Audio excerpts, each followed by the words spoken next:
Hello everyone, this is Mohammad Sadiq from Fathom academy. आज हम लोग बात करेंगे यंग्स डबल स्लिट एक्सपेरिमेंट की। लास्ट टाइम हम लोगों ने देखा था कि इंटरफेरेंस ऑफ लाइट क्या होता है। दो कोहेरेंट सोर्सेस से जब लाइट आती है एंड देन वो इंटरफेयर करके जो इंटरफेरेंस पैटर्न होता है वहाँ पर हमें कुछ डार्क एंड ब्राइट स्पॉट्स दिखाई देते हैं।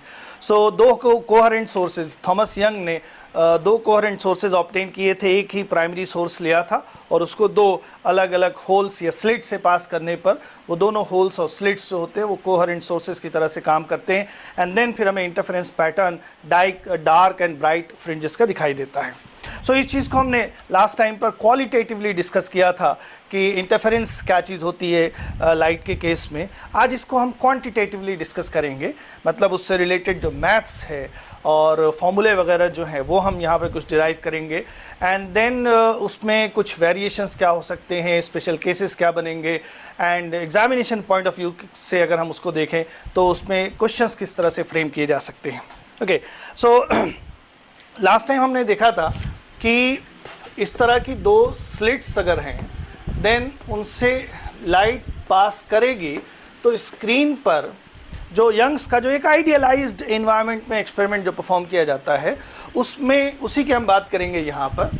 सो उसमें जो पैटर्न हमें दिखाई देता है वो यहाँ पर ब्राइट होता है, जहाँ पर ये मान लो हमारा S1 है और ये S2 है, तो S1 से और S2 से जिस पॉइंट की डिस्टेंस बराबर होती है, ऑप्टिकल पाथ सेम होता है, तो फेज डिफरेंस ज़ीरो होता है, तो ये वाला पॉइंट ब्राइट होगा एंड देन उसके बाद एक डार्क होगा एंड देन फिर bright dark and so on. So इस तरह से alternate dark and bright fringes स्ट्रिप्टिकल फॉर्म में ये हमें स्क्रीन पर दिखाई देती हैं। ओके, और इसमें जो कंडीशंस होती हैं कि कहाँ पर डार्क फ्रिंज बनेगी और कहाँ पर ब्राइट फ्रिंज बनेगी, ये हमारे लिए बहुत इंपॉर्टेंट है।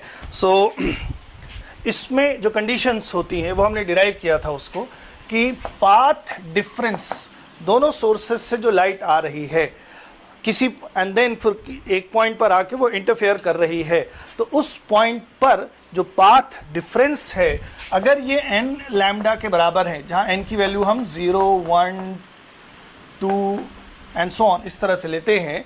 सो अगर पाथ डिफरेंस ऐसा है, मतलब इंटीग्रल मल्टीपल ऑफ लैम्डा है, तब उस पॉइंट पर कंस्ट्रक्टिव इंटरफेरेंस होगा और वो हमें स्क्रीन पर ब्राइट फ्रिंज के फॉर्म में दिखाई देगा। और जहाँ पर भी ये path difference n minus half lambda होगा, यहाँ पर n की वैल्यू 1, 2, 3 एंड सो ऑन इस तरह से हम स्टार्ट करेंगे। सो अगर पाथ डिफरेंस ऐसा है, अब इसका मतलब all the odd multiples of lambda by 2, जितने भी ऑड मल्टीपल्स हैं लैम्डा बाई 2 के, अगर उतना पाथ डिफरेंस है तो उस पॉइंट पर जो इंटरफेरेंस होता है वो डिस्ट्रक्टिव इंटरफेरेंस होता है। सो YDAC डील करने से पहले हमें इतनी चीज़ें ये हमें ज़रूर पता होनी चाहिए। ओके, सो YDAC का जो एक्सपेरिमेंटल सेटअप है वो कुछ इस तरह से है। एक ये प्राइमरी सोर्स है और उसको हमने दो स्लिट्स या होल्स से, फिर यहाँ से जो लाइट आ रही है उसको फिर हमने दो होल्स या स्लिट्स से पास किया एंड देन इन दोनों स्लिट्स से लाइट निकल के स्क्रीन पर पहुंच रही है और स्क्रीन पर हमें इंटरफेरेंस पैटर्न दिखाई देता है। सो अभी हम ऑलरेडी जान रहे हैं कि S1 से O तक। अच्छा, एक बात ये ध्यान रखनी है कि ये पूरा जो एक्सपेरिमेंटल सेटअप है ये एयर या वैक्यूम में रखा हुआ है। अगर किसी मीडियम में होगा तो उसमें वेरिएशंस क्या आएंगे वो हम बाद में देख लेंगे। सो अभी जो हम डिस्कस कर रहे हैं उस टाइम पर हमारा जो सेटअप है वो एयर में रखा हुआ है।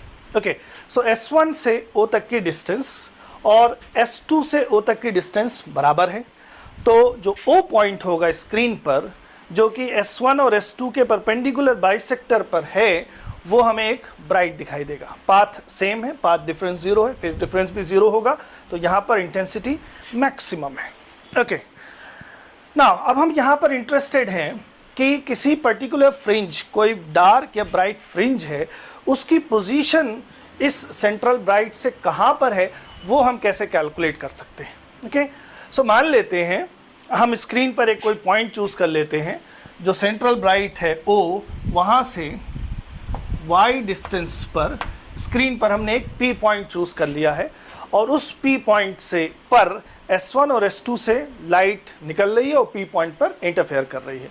अब देखेंगे कि वो P पॉइंट अगर ब्राइट है तो कंडीशंस क्या होंगी और डार्क है तो कंडीशंस क्या होंगी। नाउ अब उससे पहले बात कर लेते हैं कि S1 और S2 से जो लाइट जा रही है P तक, सो दोनों के पाथ में कितना डिफरेंस है। ओके, अब एक बात हमें ये ध्यान रखनी, अच्छा इसमें और चीज़ें देख लेते हैं। ये क्या है, S1 स्लिट या होल, S2 भी उसी तरह से, और D जो है वो S1 और S2 के बीच की डिस्टेंस है, स्लिट डिस्टेंस या होल डिस्टेंस है। और ये है वो प्लेन जिसमें स्लिट्स या होल कट की गई हैं, और ये स्क्रीन है हमारी।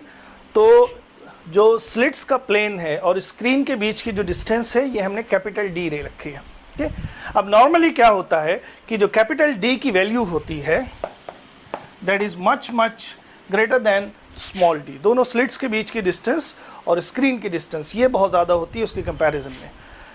तो जब ये कंडीशन होगी तो जो एंगल्स बनेंगे यहाँ पर S1 और S2 के बीच का ये पॉइंट ले लेते हैं, सही, ये पॉइंट कोई C पॉइंट है। ओके, सो कोई भी पॉइंट स्क्रीन पर हम ले रहे हैं, जितने पोर्शन में जो इंटरफेरेंस पैटर्न है, सो उसमें अगर कोई भी पॉइंट लेंगे उस कंडीशन पे, इस कंडीशन में ये वाला जो एंगल होगा वो स्मॉल होगा। ओके, एंड स्मॉल एंगल अगर है तो फिर हम स्मॉल एंगल अप्रॉक्सीमेशंस यूज कर सकते हैं, that is sine theta approximately equal to tan theta, that is approximately equal to theta, या फिर कॉस थीटा अगर है तो अप्रॉक्सीमेटली इक्वल टू 1 होगा। सो स्मॉल एंगल अप्रॉक्सीमेशंस हम यूज कर सकते हैं। ओके, एंड सिंस अगेन ये D जो है ये बहुत बड़ी वैल्यू है, तो अब एंगल्स जो बन रहे होंगे यहाँ पर या इसका जो एंगल होगा इस लाइन से, वो ऑलमोस्ट सारे सेम होंगे। ओके, सो एंगल जो है इस लाइन का लें हम या इस लाइन का लें या इस लाइन का लें, वो सब ऑलमोस्ट सेम है, डिफरेंस बहुत ही स्मॉल है। ओके, अब हमें यहाँ पर क्या करना है कि S1 से P तक और S2 से P तक लाइट जा रही है, तो उसमें पाथ डिफरेंस कितना है। Okay, now the path difference will B, उसके लिए हम क्या करेंगे, S1 से एक परपेंडिकुलर ड्रॉप करेंगे इस तरह से, S2 से जो लाइट रे जा रही है उस पर, ये 90 डिग्री एंगल है। नाउ अब इसमें हम ज्योमेट्रिकली शो कर सकते हैं कि ये वाला जो एंगल है ये भी थीटा के बराबर है। ओके, यहाँ पर हम देख सकते हैं ये वाला जो छोटा एंगल है, इफ़ यू कैन सी, ये जो छोटा वाला ट्राइंगल है, इसमें C पर जो एंगल बन रहा है वो थीटा है, और यहाँ पर ये 90 है, देन ये वाला जो एंगल है वो 90 माइनस थीटा है। देन इस वाले ट्राइंगल में एक एंगल 90 माइनस थीटा, एक थीटा है, तो फिर बचा हुआ एंगल जो होगा that will be theta. Okay, so इस तरह से अगर C से P तक जो लाइन है वो थीटा एंगल बना रही है, तो S1 से जो हमने परपेंडिकुलर ड्रॉप किया है वो स्लिट के प्लेन से थीटा एंगल बना रही है। ओके, सो अगर ये थीटा है, ये 90 डिग्री है, तो यहाँ पर जो D है वो इस ट्राइंगल का हाइपोटेन्यूज हुआ, देन ये जो है ये बेस हुआ, एंड बेस की, sorry this is not base, this is perpendicular, theta के सामने वाली साइड है परपेंडिकुलर, तो ये जो डिस्टेंस होगी that will be D sine theta. Okay, so इसका मतलब कि S2 से P तक जो लेंथ है वो इतनी ज़्यादा है। ओके, अब हमने परपेंडिकुलर ड्रॉप किया है, दैट मीन्स कि यहाँ से P तक और यहाँ से P तक बराबर है, और यहाँ से ये जो लेंथ है ये एक्स्ट्रा है। So this is the path difference between the length S1P and S2P। Okay, so हम यहाँ लिखेंगे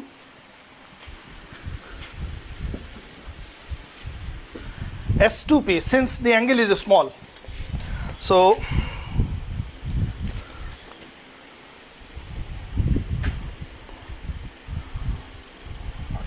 सो द पाथ डिफरेंस, अच्छा उससे पहले एक चीज़ हम ये कर लेते हैं, इसमें हम ये नोट कर लें कि ये क्या होगा, यहाँ से S1 की डिस्टेंस और S2, यहाँ पर S1 से और S2 की डिस्टेंस बराबर है। Okay, so at O S1O is equal to S2O, that is O is bright, and इसको हम बोलते हैं सेंट्रल ब्राइट, वो पोर्शन जहाँ पर दोनों सोर्सेस से पाथ लेंथ बराबर है, that is called the central bright, is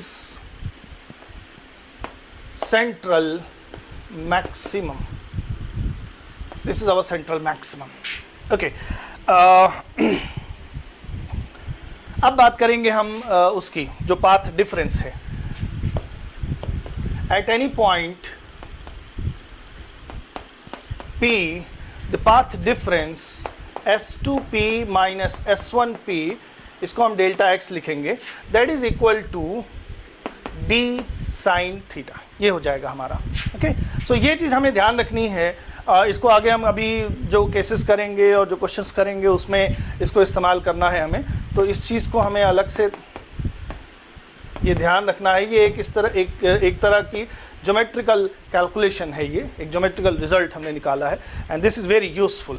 so S1 से P तक और S2 से P तक जो पाथ लेंथ है दोनों में ये डिफरेंस है, जहाँ पर D क्या है, दोनों स्लिट्स के बीच की डिस्टेंस है। ओके, दूसरी चीज़, since the angle is small, ये वाला एंगल स्मॉल है, तो since D is much greater than small d, theta is small, and जब थीटा स्मॉल होता है तो tan थीटा और sin थीटा की वैल्यू अप्रॉक्सीमेटली सेम होती है। Okay, so tan theta is approximately equal to sin theta and that is approximately equal to theta, small angle के case में।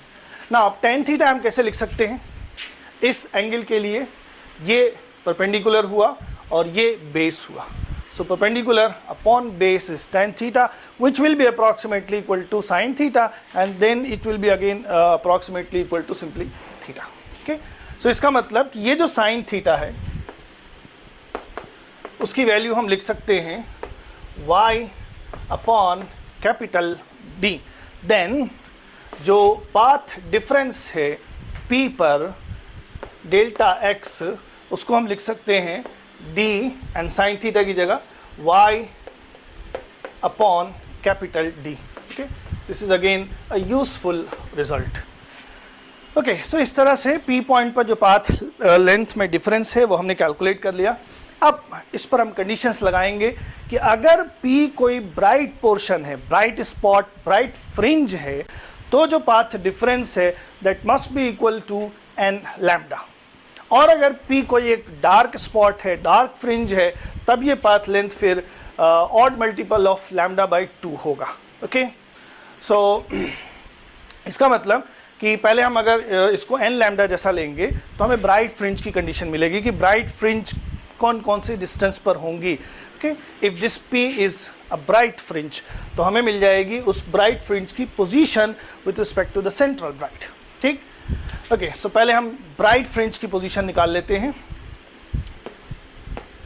Late us do the calculation for a bright fringe. Okay, that is if P is a bright fringe, if it is a bright fringe, then delta x must be equal to n lambda. Now delta x हमने d sin theta और dy upon capital D दोनों तरह से हमने calculate किया है। सो यहाँ पर अगर हम दोनों तरह से लिख सकते हैं, डेल्टा एक्स की जगह हम लिखें d sin theta is equal to n lambda, या फिर डेल्टा एक्स की जगह ये चीज़ अगर लिखें dy upon capital D is equal to n lambda. Now यहाँ से हम y निकालेंगे तो हमें उसकी पोजीशन मिलेगी, O से कितनी डिस्टेंस पर कोई पर्टिकुलर ब्राइट है, और इसको सॉल्व करें तो यहाँ से हम साइन थीटा लिख सकते हैं, उसको बोलेंगे एंगुलर पोजीशन। कोई पर्टिकुलर ब्राइट फ्रिंज का एंगल कितना बन रहा है इस C से, वो हमें मिल जाएगा। ओके, सो एंगुलर पोजीशन हम बाद में करेंगे, पहले हम लीनियर पोजीशन किसी ब्राइट फ्रिंज की क्या है वो हम निकालेंगे। तो इसको अगर हम सॉल्व करें सो y की जो वैल्यू आएगी that will be equal to n lambda capital D upon small d। Okay, that means कि ये एक nth ब्राइट फ्रिंज की पोजीशन है। ओके, सो n की वैल्यूज अगर हम रखते जाएं, n की वैल्यू हम रख सकते हैं 0, 1, 2, 3 and so on. n is equal to 0 का मतलब y इज 0, y 0 का मतलब कि we are at O, that means it is about central bright, and then n is equal to 1 is the first bright. So first bright की position क्या है O से, ये इस फॉर्मूले से मिल जाएगा, दैट इज n की जगह हम 1 रखेंगे, सो this is lambda capital D upon small d. So the position of first bright is lambda capital D upon small d from O. And then for n is equal to 2, it is second bright. So the position of second bright from O is 2 lambda capital D upon small d, and then so on. So n की value हम रखते जाएंगे. So जो order है, जो fringes हैं, उसकी position हमें मिलती जाएगी, first, second, third, fourth and so on. So this is the formula to find the position of a particular bright fringe with respect to O. अब देखते हैं कि डार्क फ्रिंजेस जो होंगी उनकी पोजीशंस क्या होंगी. So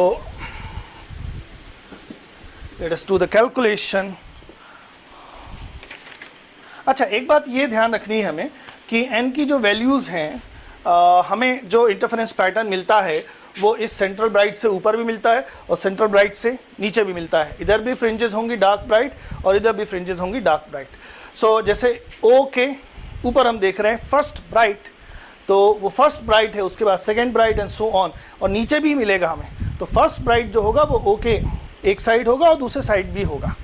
सो इसलिए n की जगह पर हम लिखेंगे, n की जो वैल्यूज़ होंगी उसको हम लिखेंगे plus minus 1, plus minus 2, plus minus 3. Okay, plus मतलब ऊपर की तरफ और माइनस मतलब नीचे की तरफ.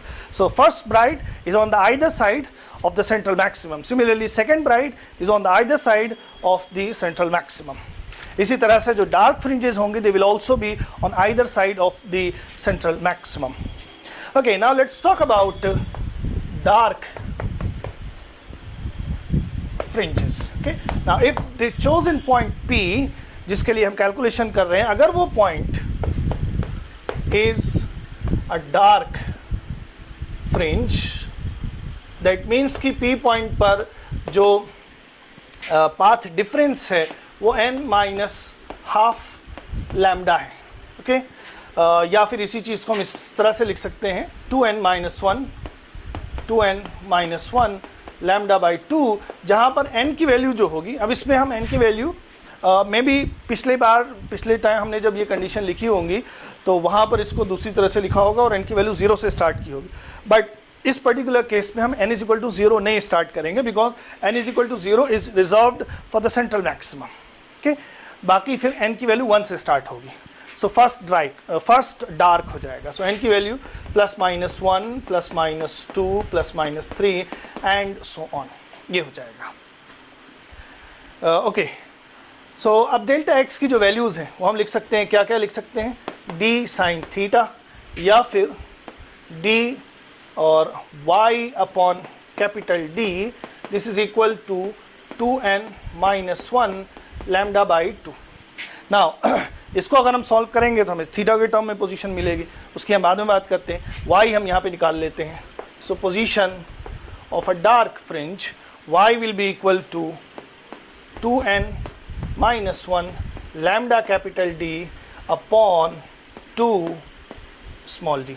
Okay, so this is the position of dark fringes where n is equal to plus minus 1, plus minus 2, plus minus 3 and then so on. Okay, so जो सेंट्रल ब्राइट है उसके बाद हमें इमीडिएटली फर्स्ट डार्क मिलेगा दोनों तरफ, and then फिर उसके बाद फर्स्ट ब्राइट होगा दोनों तरफ, और फिर उसके बाद सेकेंड डार्क होगा and then second bright and then so on. Okay, so these are the positions of dark fringes on the screen from O, and these are the positions of bright fringes on the screen from O. Okay, so इस तरह से जो positions हैं वो हम calculate कर सकते हैं.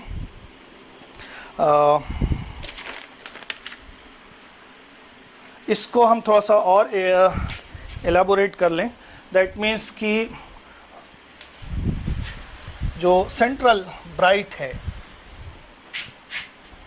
when delta x is equal to 0, this is central bright. Okay, and when delta x is equal to lambda by 2, okay, central bright के बाद पहला हमें डार्क मिलेगा एंड वहाँ पर जो पाथ डिफरेंस होगा that will be lambda by 2. Okay, so ये हो जाएगा first dark on either side, दोनों तरफ. इसी तरह से when delta x is equal to lambda, this is first bright, and then फिर delta x is equal to 3/2 lambda, it is second dark, and then when delta x is equal to 2 lambda, this is second bright, and then so on. Okay, और जो first bright है उसकी positions या first dark जो है उसकी positions you can calculate. Let us do that. Let us write down the positions of first bright and first dark and so on. Okay, so for central bright, the position is 0 from O, and जो path difference है वो भी 0 है. path difference 0 है, so corresponding phase difference वो भी 0 होगा. तो ये सेंट्रल ब्राइट के लिए हो गया. अब उसके बाद जो फर्स्ट ब्राइट होगा, सो फर्स्ट ब्राइट की जो पोजीशन होगी वो ब्राइट की पोजीशन है n lambda capital E upon small d. So n is equal to 1 is first bright, then lambda capital D upon small d is the position of first bright. और first bright जो होगी सो वहाँ पर जो path difference होगा, last time हमने discuss किया था, सेंट्रल ब्राइट के बाद जो फर्स्ट ब्राइट है उसमें पाथ डिफरेंस लैम्डा का होगा. ओके, सो पाथ डिफरेंस जो होगा वो लैम्डा होगा, और करस्पॉन्डिंग जो फेज डिफरेंस होगा वो 2 पाई का होगा.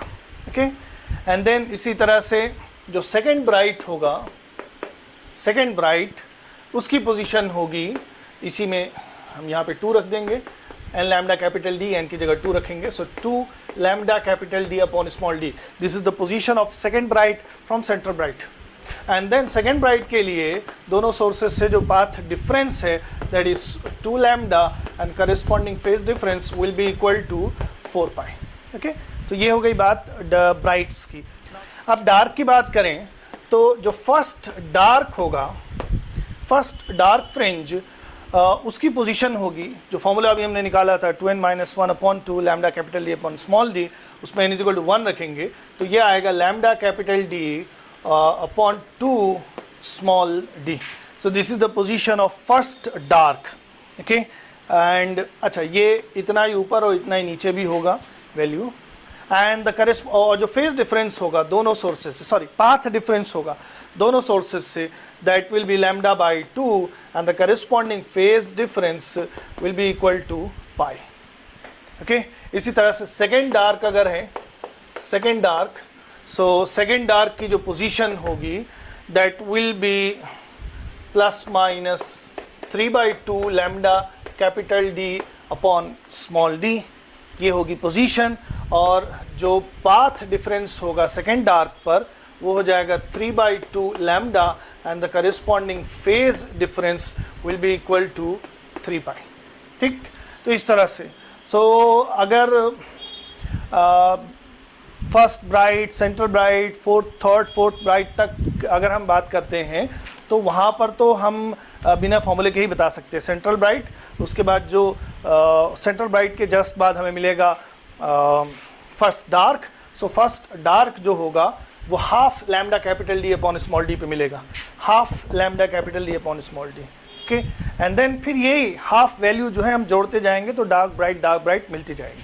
ओके, सो सेंट्रल ब्राइट 0 पर, एंड देन उसके बाद half lambda capital D upon small d पे फर्स्ट डार्क मिलेगा, एंड देन उसी में फिर इतनी वैल्यू ऐड कर देंगे तो वो फर्स्ट ब्राइट होगा, फिर यही वैल्यू ऐड करेंगे तो वो सेकेंड डार्क होगा, फिर वही वैल्यू ऐड करेंगे तो वो सेकेंड ब्राइट हो जाएगा, एंड देन सो ऑन. सो अगर लो ऑर्डर फ्रिंजेस की हम बात करें सो उसकी कैलकुलेशन बहुत आसान है.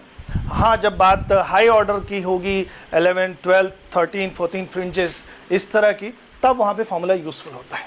ओके, अब हम बात कर लेते हैं कि ये तो हमने निकाल लिया कि पोजीशंस क्या होंगी, डार्क फ्रिंजेस और ब्राइट फ्रिंजेस की पोजीशन क्या होगी. नाउ लेट अस टॉक कि जो फ्रिंजेस होंगी उनकी विड्थ क्या होगी, और सारी फ्रिंजेस इक्वल विड्थ की होंगी या नहीं. So now let us calculate the fringe width. अब हम ये देख लेते हैं कि फ्रिंज विड्थ कहते किसको हैं, डेफिनेशन क्या होगी. तो ये इंटरफेरेंस पैटर्न है और ये हमारा सेंट्रल ब्राइट है, एंड देन फिर यहाँ पर ये डार्क है, then again first bright and dark bright and so on, इस तरह से नीचे, और इसी तरह से ऊपर भी होगा dark bright bright and so on. Okay, जो इंटेंसिटी डिस्ट्रीब्यूशन है उसका एक हमने ग्राफ बनाया है कि स्कीमेटिक डायग्राम है। सो ये इंटेंसिटी यहाँ पे मैक्सिमम है, इसका मतलब ये हमें स्क्रीन पर ब्राइट पोर्शन की तरह से दिखाई देगा। ओके, सो दो कॉन्जिक्यूटिव ब्राइट या दो कॉन्जिक्यूटिव डार्क के बीच की डिस्टेंस को कहा जाता है फ्रिंज विड्थ। ओके, जैसे ये फर्स्ट ब्राइट है और उसके बाद ये सेकेंड ब्राइट है, तो फर्स्ट ब्राइट और सेकेंड ब्राइट कॉन्जिक्यूटिव, इनके बीच की जो डिस्टेंस है दिस, ये कहलाती है फ्रिंज विड्थ, उसको हम बीटा से डिनोट करते हैं। ओके, इसी तरह से ये फर्स्ट डार्क है, this is first dark and this is next dark, second dark. So इन दोनों के बीच की जो डिस्टेंस होगी, दो कॉन्जिक्यूटिव डार्क के बीच की जो डिस्टेंस होगी, इसको हम बोलते हैं फ्रिंज विड्थ। ओके, अभी हम ये शो करेंगे कि दो कॉन्जिक्यूटिव डार्क या दो कॉन्जिक्यूटिव ब्राइट लिए जाएं, दोनों के बीच की डिस्टेंस सेम आती है। दैट मीन्स कि फ्रिंज विड्थ जो होती है वो डार्क और ब्राइट सबकी सेम होती है। ओके, और एडजेसेंट डार्क और ब्राइट, ये जैसे ये फर्स्ट डार्क है, सॉरी फर्स्ट ब्राइट है और उसके बाद ये सेकेंड डार्क है, तो फर्स्ट ब्राइट और सेकेंड डार्क इसके बीच की डिस्टेंस एडजेसेंट डार्क ब्राइट के बीच की डिस्टेंस क्या हो जाएगी? So you can see that will B beta by 2, okay, half of the fringe width. So let us calculate the width of the fringe.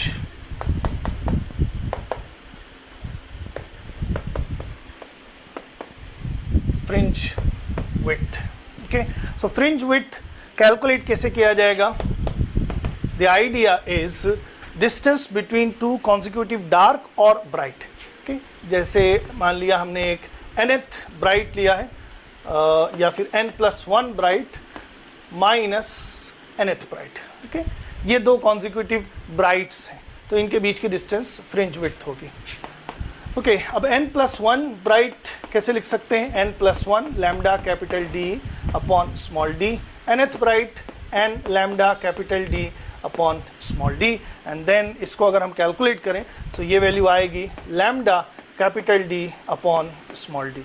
So this is the fringe width, bright के लिए हमने calculate किया है। इसी तरह से dark की calculation करेंगे तब भी यही वैल्यू आएगी, वो आप करके देख सकते हैं। This is not too difficult. So the fringe width depends on wavelength of light, it depends on the distance between the slits and the screen, and it depends on the distance between the two slits. Okay, now यहाँ पर n नहीं appear हो रहा है, इसका मतलब fringe width जो है वो फ्रिंज के ऑर्डर के इंडिपेंडेंट है। It does not depend on the order of the fringe width, sorry the fringe width beta does not depend on the order of the fringe. Okay, that means first bright या second bright या 15th bright, सारे ही bright equal width के हैं। इसी तरह से सारे ही dark equal width के हैं और सारे ही ब्राइट एंड डार्क भी इक्वल विड्थ के हैं, जो यंग्स का डबल स्लिट एक्सपेरिमेंट है उसमें। So all the darks and brights are of equal width, they does not depend, the width does not depend on the order of the fringes, either dark or bright. Okay, so that means तो इसका मतलब ये हुआ कि the fringe, all the fringes are of equal width and they are equally spaced. Okay, so fringes are of equal width and they are equally spaced. Okay, उनके बीच की distances भी सब equal है। So this was Young's double slit experiment, YDSC qualitatively क्या है, quantitatively क्या है, उसमें हमने बीच बीच में जो पॉइंट्स डिस्कस किए हैं दे आर वेरी इंपॉर्टेंट। जो एंड रिजल्ट है वो तो अपनी जगह इंपॉर्टेंट है ही, लेकिन फिर बीच में जो आया था कि S1 और S2 से लाइट किसी पॉइंट पर पहुंच रही है तो जो पाथ डिफरेंस है वो मैथमेटिकली कैसे लिखा जा सकता है, that is d sin theta, और उसको और फिर जो सेटअप है, सेटअप के टर्म्स जो ज्योमेट्रिकल टर्म्स हैं उसके टर्म में कैसे लिख सकते हैं। सो ये सारी चीज़ें बहुत इंपॉर्टेंट हैं। तो अभी जो हमने ये चीज़ें डिस्कस की हैं उसके ऊपर कुछ नोट्स देख लेते हैं, सम इम्पॉर्टेंट पॉइंट्स, एंड ये इम्पॉर्टेंट पॉइंट्स के साथ साथ अपने आप में कंप्लीट क्वेश्चंस भी हैं। सो अभी तक का जो डिस्कशन है वो एक जनरल डिस्क्रिप्शन था, बट अब जो पॉइंट्स हम डिस्कस करने जा रहे हैं they are very very important from the point of view of the examination. Okay, so इसमें आपको बहुत ध्यान देना है। जो क्वेश्चंस फ्रेम होते हैं वो इन्हीं सारे पॉइंट्स के अराउंड फ्रेम किए जाते हैं। अच्छा, सो हमने शुरू में डिस्कस किया था कि दो लाइट सोर्सेज या दो सोर्सेज हैं, वेव सोर्सेज, उनसे लाइट आके किसी पॉइंट पर इंटरफेयर कर रही है, तो जो रिजल्टेंट इंटेंसिटी होती है उसका फॉर्मूला क्या होता है, I1 + I2 + 2√I1I2 cos phi, जहाँ पे phi फेज डिफरेंस है। ओके, ये हमने डिस्कस किया था। फिर लाइट के केस में जब हम डिस्कस करते हैं, सो जनरली जो हमारे कोहेरेंट सोर्सेज होते हैं उसकी इंटेंसिटीज़ इक्वल होती हैं। जब इंटेंसिटीज़ इक्वल होती हैं तो मैक्सिमम इंटेंसिटी आती है 4 times of the individual intensity, 4I0, और जो मिनिमम इंटेंसिटी आती है वो 0 होती है। ठीक, लेकिन अगर इंटेंसिटीज़ डिफरेंट हैं तब क्या होगा, इस पर भी क्वेश्चंस बन सकते हैं। So if the two sources are of different intensities, okay, so if I1 and I2 are intensities, okay, the sources are of different intensities, then for constructive interference, जहाँ पे constructive interference हो रहा होगा, जो maximum intensity होगी that will be √I1 + √I2 whole square, ये हो जाएगी। एंड मिनिमम इंटेंसिटी जो होगी या डिस्ट्रक्टिव इंटरफेरेंस के केस में जो इंटेंसिटी होगी that will be √I1 - √I2 whole square, ये होगी। और मैक्सिमम और मिनिमम इंटेंसिटीज़ का रेशियो ये हम लिख सकते हैं यहाँ से, it is easy, Imax upon Imin is equal to √I1 + √I2 whole square divided by √I1 - √I2 whole square। Okay, ये हो जाएगा रेशियो। अच्छा, अब इसमें क्या डिफरेंस और आता है, जो पैटर्न इंटरफेरेंस पैटर्न होता है उसमें क्या डिफरेंस आता है, जब इंटेंसिटी सेम होती हैं तो जहाँ पर मैक्सिमम इंटेंसिटी है वो हमें बिल्कुल ब्राइट दिखाई देता है, और जो मिनिमम इंटेंसिटी मतलब डिस्ट्रक्टिव इंटरफेरेंस है वहाँ पर हमें कंप्लीट डार्क दिखाई देता है। लेकिन अगर इंटेंसिटीज डिफरेंट होंगी तो जहाँ पर मिनिमम इंटेंसिटी है वो 0 नहीं है, उसकी कुछ फाइनाइट वैल्यू है। इसका मतलब जो डार्क वाला पोर्शन है या जहाँ पे डिस्ट्रक्टिव इंटरफेरेंस हो रहा है वो कंप्लीट डार्क नहीं दिखाई देगा। तो अगर इस तरह का है कि ब्राइट में ब्राइटनेस ज़्यादा है लेकिन डार्क कंप्लीटली डार्क नहीं है तो कंट्रास्ट अच्छा नहीं बनता है। इंटरफेरेंस पैटर्न में अगर दूर से देख रहे हैं समझ में नहीं आएगा कि कहाँ पे डार्क और कहाँ पे ब्राइट है। सो अच्छा इंटरफेरेंस पैटर्न वही है जिसका कंट्रास्ट बहुत अच्छा हो, और कंट्रास्ट तभी अच्छा होगा जब दोनों की इंटेंसिटीज़ सेम हो, ऑलमोस्ट सेम हो, एग्जैक्टली सेम हो तब तो बिल्कुल ज़ीरो है, ऑलमोस्ट सेम होंगी तब भी वो रिलेटिवली काफ़ी डार्क होगा। ओके, सो ये एक चीज़ है, ये हमें ध्यान में रखना है। अगली बात कि इंटरफेरेंस पैटर्न जो है उसमें इंटेंसिटी रीडिस्ट्रीब्यूट हो रही है या एनर्जी रीडिस्ट्रीब्यूट हो रही है। ऐसा नहीं है कि जो डार्क पोर्शन बन रहा है वहाँ की एनर्जी कहीं और चली गई, ओके, वो उसी रीजन में है, जस्ट रीडिस्ट्रीब्यूट हो गई। जब दो कोहेरेंट सोर्सेज की हम दो इनकोहेरेंट सोर्सेज की बात करते हैं तो इंटेंसिटी एक के ऊपर एक ऐड हो जाती है, लेकिन जब कोहेरेंट सोर्सेज की बात करते हैं तो इंटेंसिटी रीडिस्ट्रीब्यूट हो जाती है। ओके, सपोज दो सोर्सेज हैं I1 और I2, उनकी इंटेंसिटीज़ हैं, सो दोनों इंटेंसिटी का सम क्या हुआ, I1 + I2। सो एक बात ये है कि इंटरफेरेंस में there is no loss of energy, the conservation, the principle of conservation of energy still holds good for the interference of light. Okay, it does not violate it. Now so दो sources हैं, उनकी जो resultant intensity है वो I1 और I2 है, इस तरह से I1 + I2 है ना। अब हमारा जो इंटरफेरेंस पैटर्न है उसमें अगर मैक्सिमम और मिनिमम का एवरेज हम निकालें, average of maximum and minimum, so ये क्या आएगा, Imax + Imin। ओके, इसको अगर हम एक्सपेंड करेंगे तो ये आएगा I1 + I2 + 2 टाइम्स √I1I2, ये आएगा I1 + I2 - 2 टाइम्स √I1I2। सो अगर हम दोनों को ऐड करेंगे सो √I1I2 वाले टर्म्स कैंसिल हो जाएंगे और ये हो जाएगा I1 + I1, that is 2I1 and plus 2i2। Okay, so उसको 2 से डिवाइड करेंगे तो हमारे पास बचेगा i1 plus i2। That means कि जो एवरेज हम निकाल रहे हैं वो उसी तरह से जैसे इंटेंसिटीज ऐड हो रही हैं। सो दिस प्रूव्स कि there is no loss of intensity और एनर्जी, बट द एनर्जी और intensity gets redistributed in the interference pattern. Okay, और जो इंटरफेरेंस में इंटेंसिटी डिस्ट्रीब्यूशन है उसका एक हम ग्राफ बना लेते हैं। इंटेंसिटी डिस्ट्रीब्यूशन है से ये हमारा सेंट्रल ब्राइट है एंड देन डार्क, फिर bright, dark, bright, dark, bright and so on.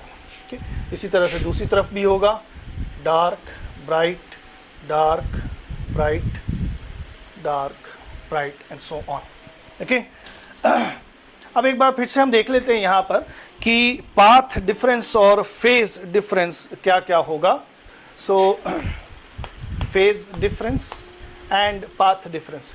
जो सेंट्रल ब्राइट है ये पोजीशन है, जैसे हमने जो y पोजीशन लिया था तो लेट अस से ये y एक्सिस है और ये x एक्सिस है। So this is the position of central bright. So central bright के लिए जो फेज डिफरेंस होता है वो 0 होता है और पाथ डिफरेंस भी 0 होता है।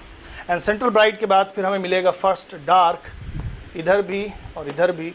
सो दोनों के लिए फेज डिफरेंस जो होगा वो पाई होगा और पाथ डिफरेंस जो होगा वो λ/2 होगा। ओके, इधर माइनस लिख लेते हैं। एंड देन फिर हमें फर्स्ट ब्राइट मिल रहा है। सो फर्स्ट ब्राइट के लिए पाथ फेज डिफरेंस 2 पाई है और पाथ डिफरेंस लैम्डा है, -2 pi minus lambda. And then फिर उसके बाद नेक्स्ट डार्क है, this is second dark. So second dark के लिए जो फेज डिफरेंस है दैट इज 3 पाई और पाथ डिफरेंस जो है वो 3/2 लैम्डा है। इसी तरह से इधर भी होगा 3 pi for this dark and this is -3/2 lambda and then so on. Okay, तो इस तरह से हम लिख सकते हैं। अब ये नेक्स्ट ब्राइट है, इसके लिए फेज डिफरेंस 4 पाई है और पाथ डिफरेंस जो होगा that will B 2 lambda and so on.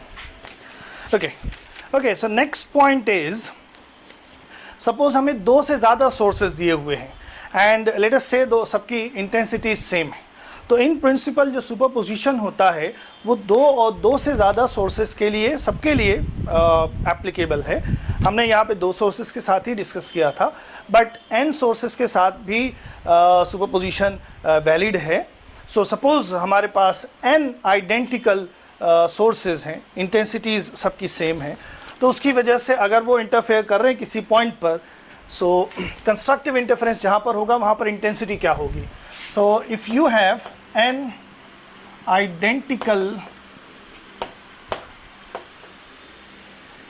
Identical sources और हर सोर्स की वजह से इंटेंसिटी I0 है, देन मैक्सिमम इंटेंसिटी या कंस्ट्रक्टिव इंटरफेरेंस जहाँ पर होगा वहाँ पर इंटेंसिटी क्या होगी, n² I0 for constructive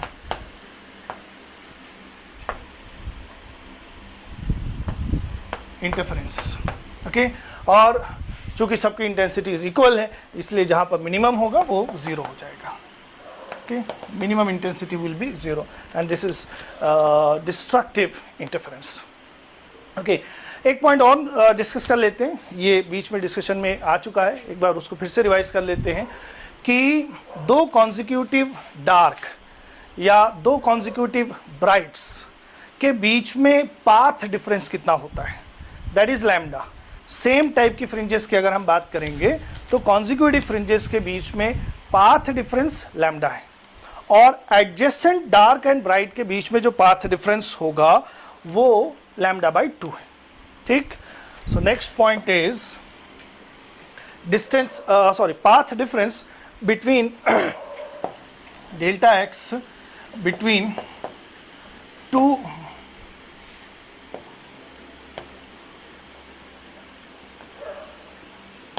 consecutive bright और डार्क। ओके, ये क्या होगा, लैम्डा होगा। और इसी तरह से between a dark and a bright, adjacent dark और ब्राइट अगर हैं तो एडजेसेंट डार्क एंड ब्राइट अगर हैं तो उसके लिए पाथ डिफरेंस जो होगा दैट विल बी λ/2। ओके, अब अगली बात, और ये इस पे क्वेश्चंस भी आ चुके हैं कि जो फ्रिंज विड्थ हमने कैलकुलेट किया है that is equal to λD upon small d, जहाँ पर कैपिटल D स्लिट्स और स्क्रीन के बीच की डिस्टेंस है, स्मॉल d दोनों स्लिट्स के बीच की डिस्टेंस है, और लैम्डा लाइट जो हम लाइट यूज़ कर रहे हैं उसकी वेवलेंथ है। ओके, सो इसमें से ये दोनों फैक्टर्स जो हैं वो सेटअप पर डिपेंड कर रहे हैं। हमने सेटअप कैसा बनाया है उससे डिसाइड होगा कैपिटल D और स्मॉल d, और जो लैम्डा है उस सेटअप में हम लाइट कौन सी यूज़ कर रहे हैं, किस कलर की यूज़ कर रहे हैं, लैम्डा उससे डिसाइड होगा। Okay, so suppose same setup है और उसमें दो अलग अलग कलर्स की लाइट हम यूज़ कर रहे हैं, से हम रेड और ब्लू यूज़ कर रहे हैं या वॉयलेट यूज़ कर रहे हैं, या फिर हम वाइट लाइट के लिए वाइट में जितनी भी कलर्स हैं उस सब के लिए अगर करेंगे तो चूंकि रेड की वेवलेंथ सबसे ज़्यादा होती है, सेम सेटअप है, ये वैल्यू सेम है, रेड की वेवलेंथ सबसे ज़्यादा होती है, इसलिए रेड के केस में जो विड्थ होगी फ्रिंजेस की वो सबसे ज़्यादा होगी, और वॉयलेट के केस में जो फ्रिंजेस की विड्थ होगी वो सबसे कम होगी। ओके, सो अगर पूरे स्पेक्ट्रम की बात करें, so since you can see beta is directly proportional to lambda, then beta for red color will be greater than beta for violet color. Okay, this is important. ये डायरेक्ट क्वेश्चंस बन जाते हैं इस तरह से। अच्छा, हमने जब YDAC डिस्कस कर रहे थे तो वहाँ पे हमने कहा था कि पूरा सेटअप जो है वो एयर में रखा हुआ है। ओके, अगर पूरा सेटअप एयर में ना हो, किसी मीडियम में पूरे सेटअप को हम किसी लिक्विड में इमर्स कर दें या किसी दूसरे और मीडियम में लेके चले जाए जिसका रिफ्रैक्टिव इंडेक्स कुछ और है अदर देन एयर और वैक्यूम है। Okay, so if the YDAC setup is immersed in a medium, अगर किसी मीडियम में लेके चले जाएं तो क्या चेंज होगा ना, किसी भी मीडियम में लेकर जाएंगे तो जो कैपिटल D है स्लिट्स और स्क्रीन के बीच की डिस्टेंस वो नहीं चेंज होगी, वो एक ज्योमेट्रिकल डिस्टेंस है, वो वही रहेगी। इसी तरह से दोनों स्लिट्स के बीच की डिस्टेंस स्मॉल d वो भी नहीं चेंज होगी, वो भी एक ज्योमेट्रिकल डिस्टेंस है, वो मीडियम पे डिपेंड नहीं करेगी। लेकिन मीडियम में जाने की वजह से, मीडियम जिसका रिफ्रैक्टिव इंडेक्स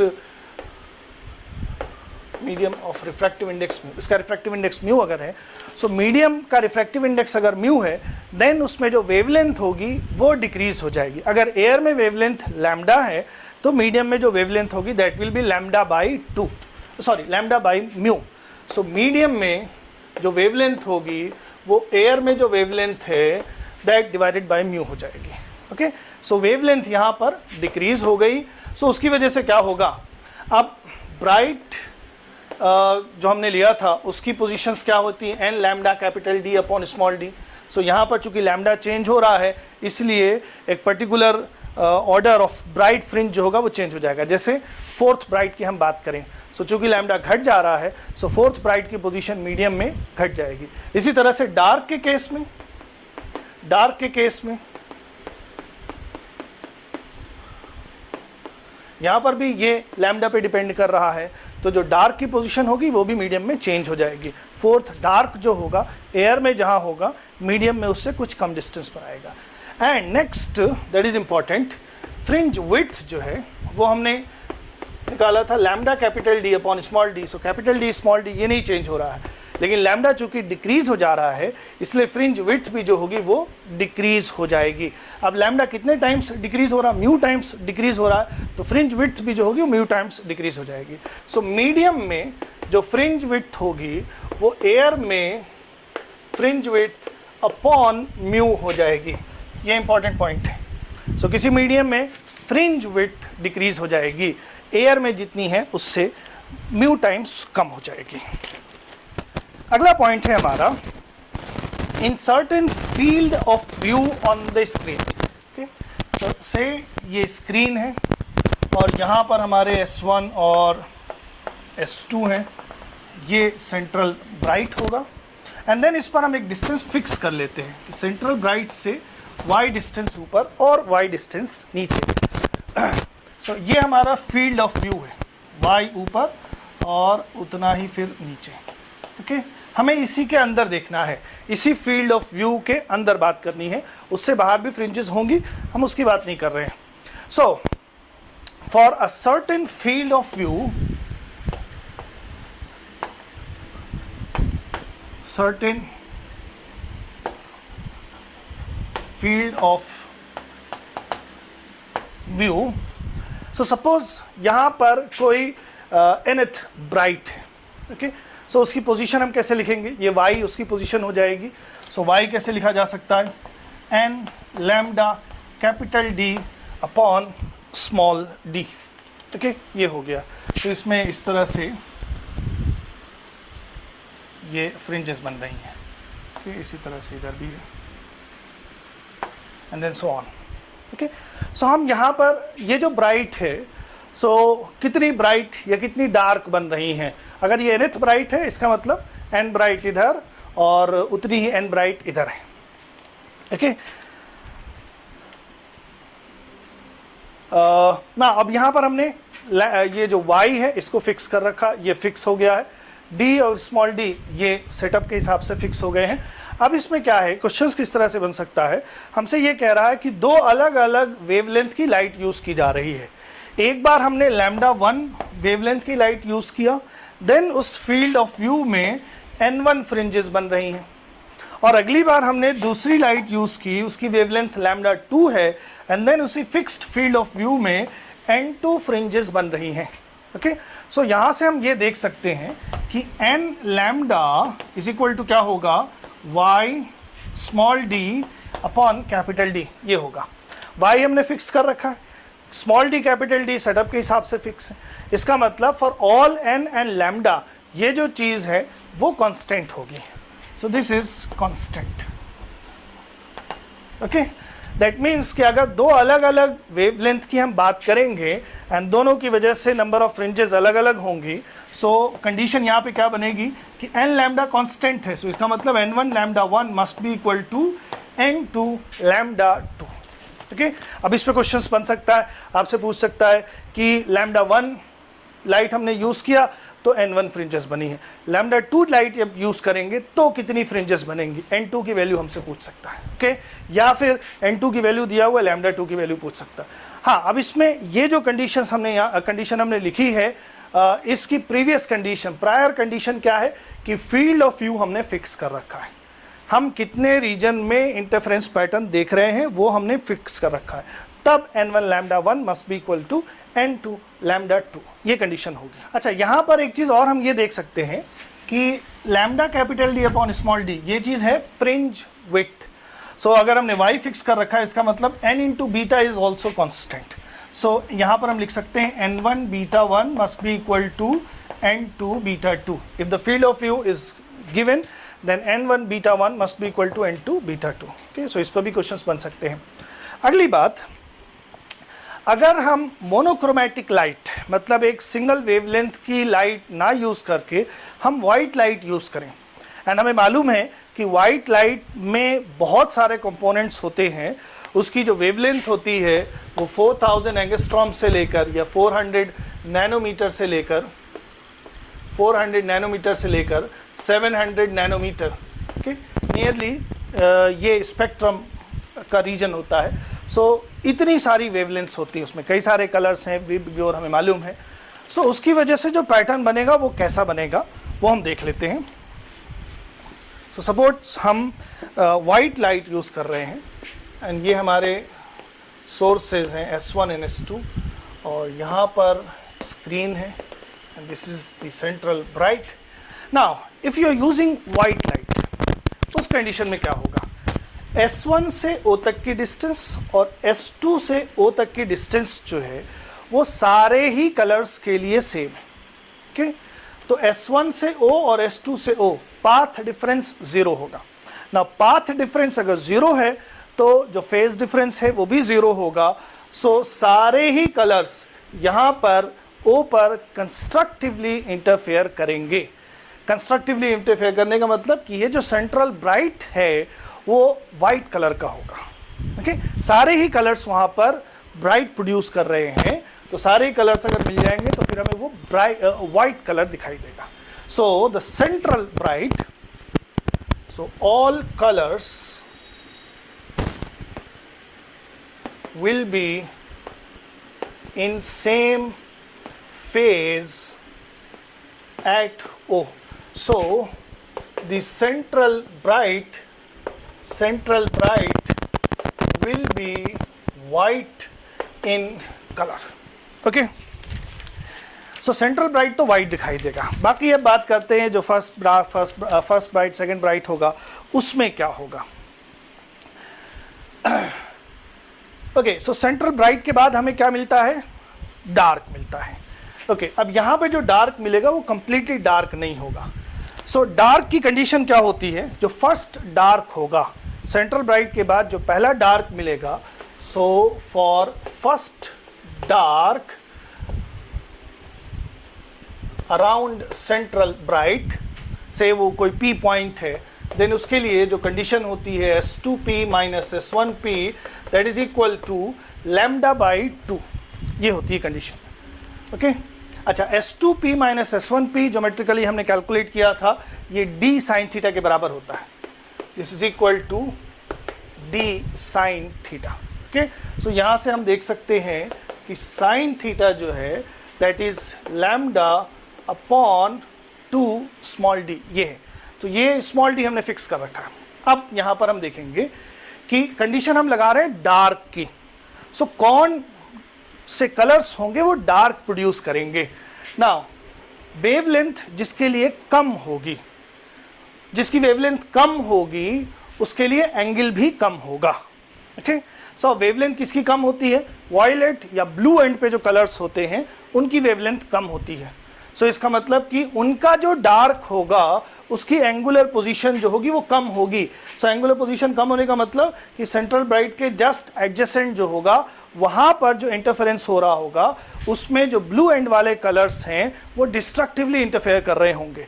अब वो डिस्ट्रक्टिवली अगर इंटरफेयर कर रहे हैं इसका मतलब ब्लू कलर एब्सेंट होगा, और अगर विबग्योर में से ब्लू कलर हमने निकाल दिया है तो फिर रेड डोमिनेट करेगा. Okay, so the central bright is white and just around the central bright जो प्रीडोमिनेंट कलर होगा that will be red because the colours on the blue side are interfering destructively. Okay, because उनकी wavelength कम है इसलिए उनका जो destructive interference होगा उसकी एंगुलर पोजीशन कम होगी. सो सेंट्रल ब्राइट के जस्ट बाद ब्लू कलर्स जो होंगे वो डिस्ट्रक्टिवली इंटरफेयर करेंगे. So they will be absent and the region will be dominated by red colours. Okay, and then उसके बाद जब वेवलेंथ हम यहाँ बढ़ाएं, अगर सपोज S2p माइनस S1p जो है वो फिर और ऊपर जाए, अगर हम सेंट्रल ब्राइट से दूर जाएं तो किसी पॉइंट पर फिर अब जब हम दूर जाएंगे एंगुलर पोजीशन बढ़ाएंगे वेवलेंथ बढ़ेगी. सो सपोज किसी पॉइंट पर S2p माइनस S1p जो है वो lambda red upon 2 small d हो जा रहा, sorry lambda by 2. So lambda by 2, lambda red upon 2 हो जा रहा है. ओके, सो कुछ ऊपर गए जहाँ पे ब्लू एब्सेंट है उससे ऊपर जाएंगे तो वहाँ पर रेड कलर्स जो हैं उनके डिस्ट्रक्टिवली इंटरफेयर करने की कंडीशन बन रही है.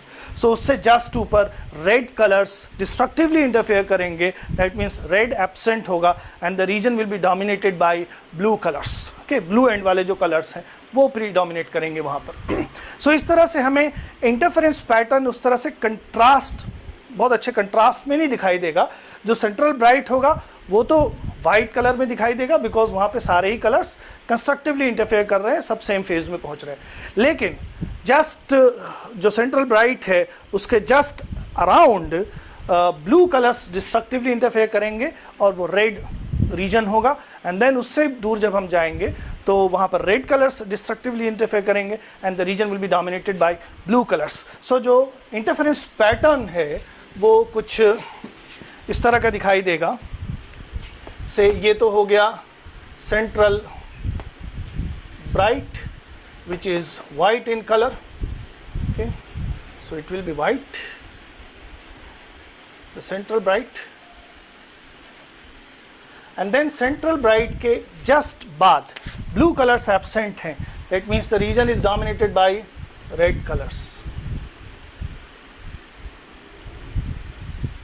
ओके, दोनों तरफ the region dominated by red colours, and then उसके बाद रेड कलर्स डिस्ट्रक्टिवली इंटरफेयर करेंगे, सो ब्लू एंड वाले जो कलर्स हैं वो डोमिनेट करेंगे।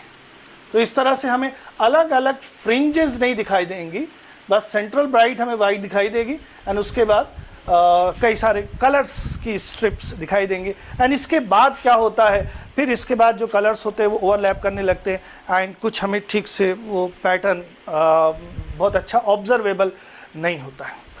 सो क्वेश्चंस हमसे यहाँ तक पूछ सकता है कि which colour will dominate just immediately around, just immediately on the either side of the central bright. Red जो है वो डोमिनेट करेगा, एंड देन उसके बाद फिर ब्लू डोमिनेट करेगा। यहाँ रेड एब्सेंट होगा बिकॉज रेड जो है वो डिस्ट्रक्टिवली इंटरफेयर कर रहा है। Okay, so this is an important point. Okay, so this was it for today. अभी और भी पॉइंट्स हैं इसमें, इसी तरह के इंपॉर्टेंट पॉइंट्स हैं जिस पे डायरेक्ट क्वेश्चंस फ्रेज किए जा सकते हैं। So this section is very important for you, and इसी तरह के कुछ केसेस और कुछ पॉइंट्स अभी हम डिस्कस करेंगे। उसके बाद फिर हम न्यूमेरिकल एग्जांपल्स देखेंगे कि किस किस तरह के क्वेश्चंस जो लाइट का इंटरफेरेंस है या YDSE पर्टिकुलरली, उसमें किस किस तरह के क्वेश्चंस बन सकते हैं। Okay then, thank you very much for being with me.